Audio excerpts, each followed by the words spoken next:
Hi, my name is Linsdau. I am a polar explorer and motivational speaker. Today I'm going to tell you what the sublime adventure country of Honduras is like.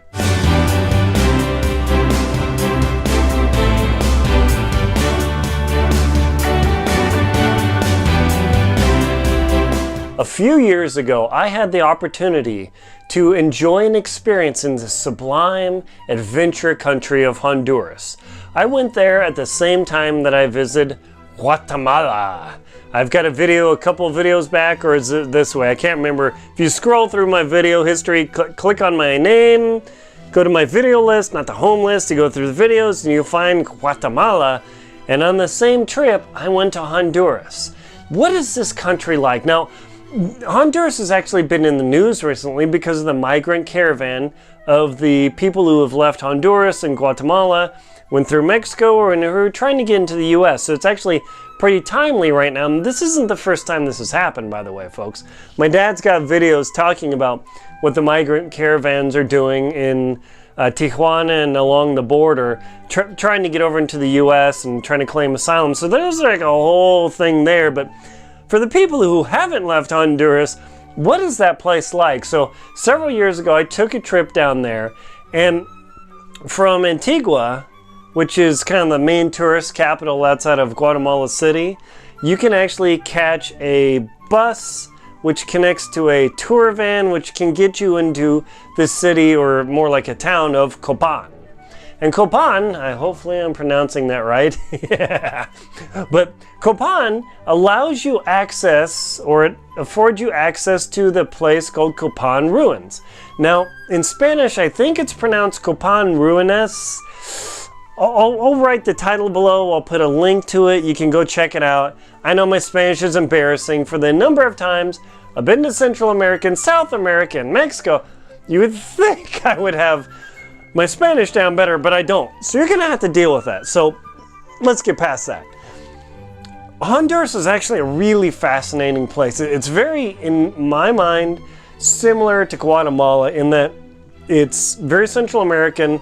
The safety is sketchy, but if you can stay safe, not run into any problems, it's actually a pretty entertaining place to go. So one of my buddies a couple years ago, well, actually it was many years ago, he went to Honduras after they were struck by a hurricane. Now, he is 6'4" tall, because I'm like 6'0". He's 6'4" tall. He's Mexican by heritage, but he's of Spanish descent. So when he traveled down to Honduras, he flew into the capital, and he had some tours and business he needed to get taken care of down there. But he actually ran into problems because at the time, after Honduras got pretty devastated, or was devastated by a hurricane, the people were actually pretty mad because the US didn't send a massive amount of aid down there. Now, I believe those feelings have kind of settled out, but at the time, he said he was American. People were like, yeah, all right, get out of here. Or he could speak perfect Mexican Spanish, no problem.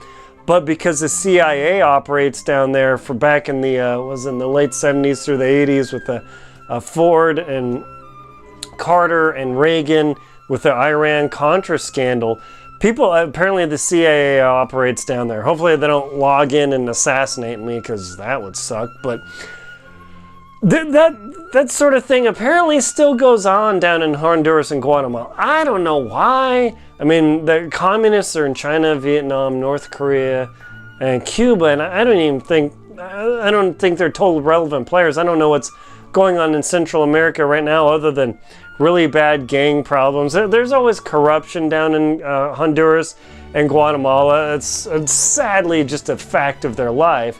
But the actual country and people were really great. I mean, the food was, I wouldn't say totally like, and it's not Tex-Mex, but in my palate, it's very similar to Mexican, but some of the spices were a little bit different. So I was far enough away from Mexico City to start to get a little bit different feel.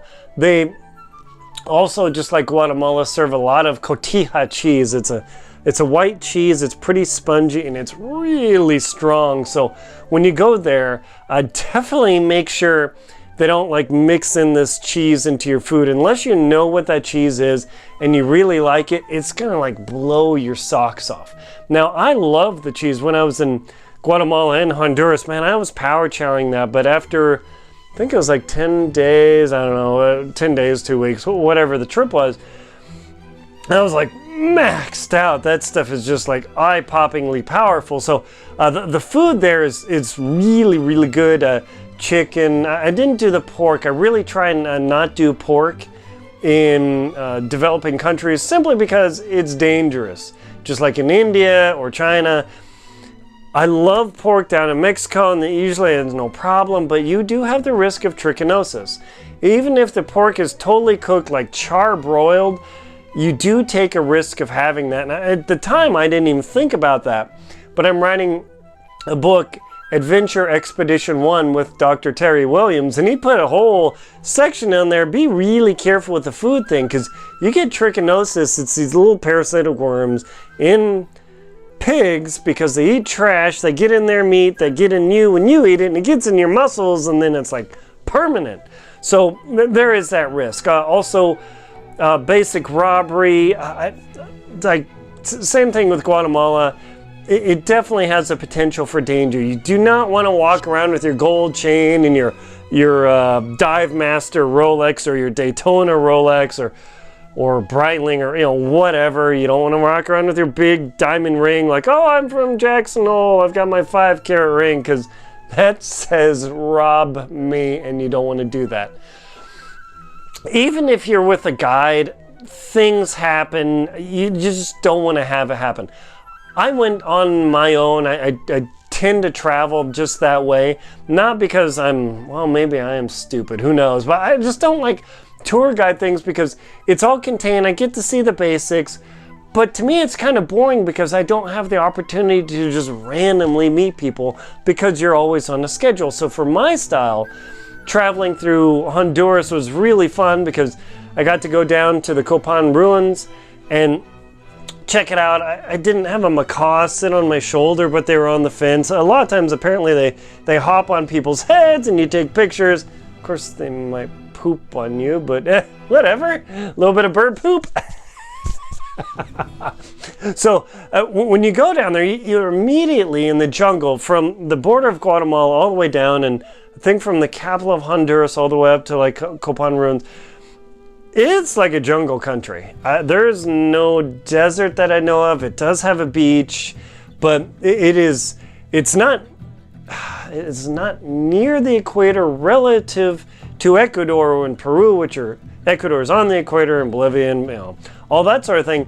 But it is definitely in the tropic zone, so it was never cold there. I did have one day where it was a cool breeze, a little bit rainy. You can actually freeze your butt off in the jungle. You won't get I wouldn't say you wouldn't get hypothermia. You can totally get hypothermia in the jungle because when the sun drops, the temperature drops, and it can get into the 30s. It's like, whew, wait a minute, I came to the jungle. Yeah, no, it's possible. But in the day, drip, drip, drip.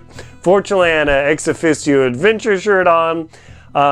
I finally worn that thing out. My new one isn't as good. It would actually be terrible because it feels like a trash bag. That's another story. But other ex officio adventure shirts I loved.